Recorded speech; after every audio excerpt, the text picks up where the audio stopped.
Ya, oke teman-teman, kembali lagi di Food Engineer ya. Pada kesempatan kali ini Food Engineer melanjutkan part 1 yang kemarin ya, mengenai natural gas conditioning system. Di sini Food Engineer akan fokus membahas tentang facility, material of construction, juga proses filosofi terkait natural gas conditioning system dari sebuah utility pabrik ya, terutama di fuel gas system ya, sebagai bahan bakar. Oke, kita lanjut ke materi. Jadi natural gas system itu kita bagi menjadi beberapa parts. Yang pertama kita akan membahas mengenai equipment-nya dulu. Jadi equipment apa aja yang terdapat dari natural gas system. Yang pertama itu yang intinya ya mengenai fuel gas scrubber. Jadi fuel gas scrubber ini bertugas sebagai separator pemisah antara natural gas dan juga fase liquid dari natural gas itu tersendiri ya. Nah, fase liquidnya itu antara lain yang pertama bisa heavy hydrocarbon atau free water ya, atau atau air gitu ya. Lalu yang berikutnya ada fuel gas heater. Nah, fuel gas heater ini tugasnya seperti yang konsep dari natural gas conditioning system ya, bahwa semua natural gas itu harus dibawa ke kondisi superheatednya ya.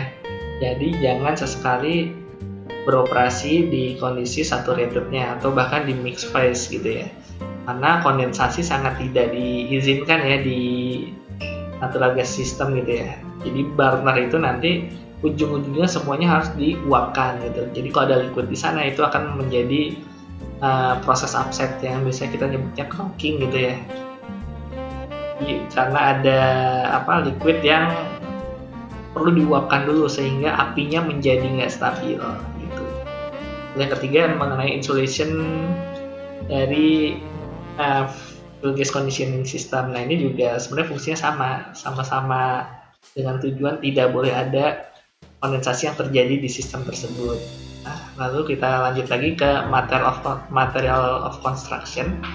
Jadi natural gas system ini kita harus pahamin ya bahwa biasanya untuk memilih material itu kita mulai dulu dari yang paling common ya, yang paling murah dan yang yang punya reliability yang sangat baik, yaitu seperti carbon steel ya. Jadi natural gas itu sebenarnya natural gas conditioning system itu umumnya dibikin dengan material semua dari carbon steel. Cuman ada kasus-kasus khusus sih, misalnya kayak kapan dia perlu LTCS gitu ya. Jadi low temperature carbon steel itu kadang diperlukan buat natural gas conditioning system yang memiliki pressure yang sangat besar ya. Let's say di atas 60 bar gitu ya. Dimana ketika ada proses kita nyebutnya itu blow down ya, artinya ada natural gas itu harus dirilis semua karena ada gas emergency. Nah itu semua fuel gas yang ada di di scrubber itu akan dirilis semua ke flare gitu. Karena ada gas emergency agar tidak terjadi kebakaran yang berlebihan gitu. Makanya natural gas dari vessel tersebut harus dirilis gitu ya. Itu harus dirilis dengan waktu cepat. Impact-nya bisa menurunkan temperatur dari sistem tersebut hingga sampai minus di bawah 28 derajat Celcius, karena carbon steel itu bisa tahan sampai minus 28 derajat Celcius. Sedangkan kalau material LTCS bisa sampai minus 42 derajat Celcius gitu ya. Lalu kalau misalnya ternyata materialnya temperaturnya lebih dingin lagi, artinya harus di-improve ke stainless steel gitu ya. Lalu juga kalau stainless steel itu nggak melulu tentang karena depressuring studi, tapi juga mungkin impurities atau komponen dari natural gas itu memiliki banyak motor ya yang bersifat korosif seperti CO2 dan H2S, dimana kalau ada water di sana itu akan menjadi sangat galak ya impact korosinya terhadap material seperti carbon steel, maka perlu stainless steel. Cuman kembali natural gas itu biasanya udah bersih ya. Jadi kalau kita beli dari third party, misalnya dari PGN atau Pertamina Gas, itu udah sesuai sama spek jualnya. Sulfurnya nggak tinggi, CO2-nya udah dihilangin. Kecuali kita pakai gas buang yang kita ambil dari plant kita sendiri. Nah itu perlu ada consideration ke arah sana gitu ya. Oke, ini yang terakhir coba mengenai natural gas PNID dan proses filosofi ya. Dan di sini teman-teman bisa lihat ya contoh PNID simple dari sebuah natural gas conditioning system. Dari sini kita akan bedah satu persatu ya, mulai dari equipmentnya. Kalau equipmentnya di sini ada yang namanya equipment utamanya itu tadi knockout drum, tugasnya untuk memisahkan antara fase vapor dan fase liquid. Ya. Lalu ada heater ya, yang tadi tugasnya apa? Buat make sure gas dari fuel gas ini di kondisi superheatednya gitu ya. Lalu yang terakhir yaitu adalah insulation facility yang biasanya dipasang di downstreamnya heater ini agar temperaturnya tidak turun ke temperatur ambien, yang dimana kalau misalnya bukan pakai natural gas ya, misalnya kita pakai LPG gitu ya, nah itu ada kemungkinan kondensasi. Oleh karena itu perlu insulation ya. Insulationnya bisa menggunakan heat conservation pakai rock wool kayak gitu ya, atau pakai ceramic fiber, atau bisa pakai steam press gitu ya, tergantung kebutuhan. Oke, tadi udah dari partnya. Sedangkan untuk proses filosofinya tadi, ini kita lihat di sini ya, sistem di sini ada beberapa control valve, ada beberapa proses parameter. Kita bagi menjadi 4 proses parameter, kita bahas satu persatu fokus ya. Yang pertama kita bahas dulu dari yang paling krusial dari sistem ini, yaitu adalah pressure.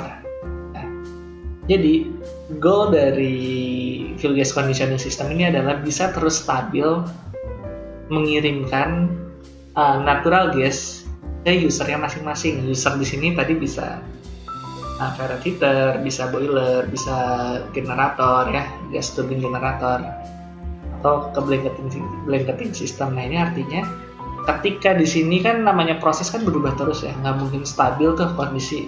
Tapi paling tidak agar kebutuhan setiap user itu bisa terpenuhi, kita harus menjaga pressure di sistem sini gitu ya.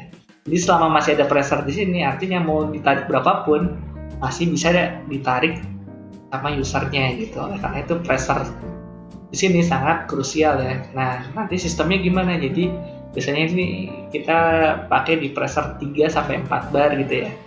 Nah ketika pressurenya 3 bar turun menjadi 2,5 bar, artinya dia harus menyuruh si control valve ini membuka lebih banyak fuel gas ya, fuel gas supply-nya, agar pressure di sini masih tercapai. Nah ini biasanya dia punya dua kondisi. Dia bisa pressure low, tadi actionnya seperti itu, dia bakal membuka lebih besar, atau pressure di sini menjadi high atau PAH gitu ya, kena alarm high. Nah itu akan memberikan indikasi ke operator untuk melakukan cek nih, valve-nya kok actionnya lambat kayak gitu. Nah ini harus dibenerin. Nah tadi kalau pressure high itu ini karena usernya ternyata nyedotnya lebih dikit sedangkan supply-nya lebih banyak. Kalau pressure low itu kebalikannya, yang nyedotnya lebih banyak, yang disuplai lebih dikit. Maka ini menjadi kunci nih untuk mengatur feed atau umpan yang diumpankan ke knockout drum ini ya. Lalu kalau pressure high-nya ini nggak bisa kejar walaupun ini valve udah nutup, masih ada passive safeguard di PSV ya. Jadi PSV ini sebagai safeguard terakhir ya, gitu. Kalau misalnya pressure-nya udah tinggi, dia bakal rilis ke sini. Itu dari parameter pressure. Lalu berikutnya itu kita masuk ke parameter temperatur. Nah, tadi objektif kedua selain stabil, dia harus bisa make sure bahwa tidak ada kondensasi di situ gitu. Artinya selalu dikirim natural gas itu dengan kondisi superheated. Karena itu heater di sini harus diinput di atas dew point dari fluida yang ada di sini. Let's say di sini persennya 3, lalu komposisinya ada metan, etan, sama propan. Nah kita harus tahu nih dew point-nya di berapa. Oh oke, let's say dew point-nya di 30 derajat Celcius, otomatis temperatur di sini harus di atasnya dew point. Oke, kita jaga di 40 derajat Celcius gitu. Nah dari sini dia bakal sensing, bakal nyuruh controllernya buat ngatur ke power supply-nya. Nah ini bisa pakai, tergantung mau pakai heat exchanger atau pakai electric heater, tergantung kebutuhan, tergantung utility yang tersedia ya teman-teman ya. Ini dari temperatur tadi, ini juga sangat krusial. Nah kalau temperatur turun, nah ini biasanya ada temperatur switch slow low. Nah ini biasanya buat action buat mengaktifkan interlock nih, nge-switching. Jadi bisa jadi unit ini dimatikan gitu, karena dianggap terlalu membahayakan kondisi proses di downstream-nya. Atau bahkan ini cuma indikasi doang ya, untuk melakukan misalnya let's say di sini ada 2 sumber nih yang sumber satu lagi ngebuka gitu. Nah ini intinya switch itu berarti dia seperti tuas ya, seperti saklar, dia mengaktifkan ke yang lainnya kayak gitu ya. Temperatur udah, pressure udah, lanjut ke flow.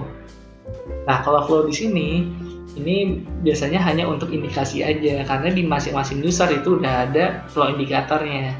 Jangan flow indikator di sini biasanya untuk evaluasi dan ngecek sebenarnya total penggunaan fuel gas kita itu berapa sih per jamnya, jadi kita bisa melakukan evaluasi. Flow ini sebenarnya mengindikasi juga bahwa ini kok pressure-nya biasanya 3 bar ya, dia cuma ngalirin misalnya 1000 kilo, nah ini kok 3 bar dia di 1200, nah artinya bisa jadi di downstream di sini banyak membutuhkan fuel gas kayak gitu. Jadi flow indikatornya lebih ke arah sana. Lalu yang terakhir parameter yang penting juga terkait tidak adanya terkait efisiensi dari performa dari fuel gas knock dalam itu adalah level liquid. Jadi level liquid ini biasanya ada level control di vesselnya. Dia akan menyuruh valve di bagian liquid outlet itu bekerja bahwa kalau misalnya liquidnya terlalu tinggi dia bakal open lebih besar. Lalu kalau level liquidnya sudah dikit, nah dia bakal menutup atau memperkecil bukaan dari valve-nya. Nah ini biasanya LC ini buat set point-nya nih. Jadi yang segala macam yang C di sini itu buat set point dari operator mau dijaga berapa. Let's say di 50% nih, kalau ketika turun 40% dia bakal memperkecil bukaannya agar levelnya stabil. Kebalikannya, kalau misalnya udah levelnya turun terlalu banyak, maka switch-nya akan aktif nih biasanya untuk nge-override sistem ini untuk menutup si LCV-nya ini ya. Tujuannya biar ketika liquidnya di sini habis, fuel gasnya nggak lari ke bawah tapi semuanya ke atas gitu ya.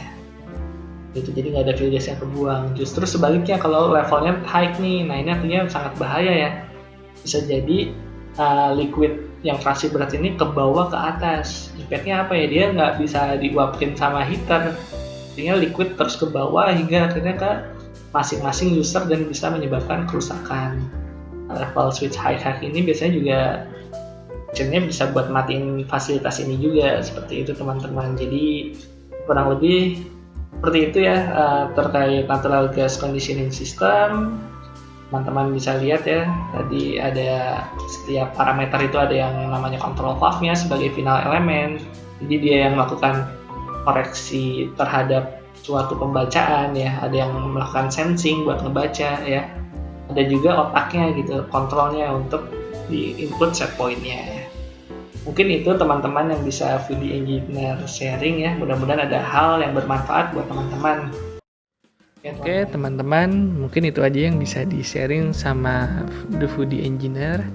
Mudah-mudahan yang kami sharing ke teman-teman memberikan manfaat ya buat teman-teman, terutama buat pengetahuan dan ilmu di bidang proses engineering.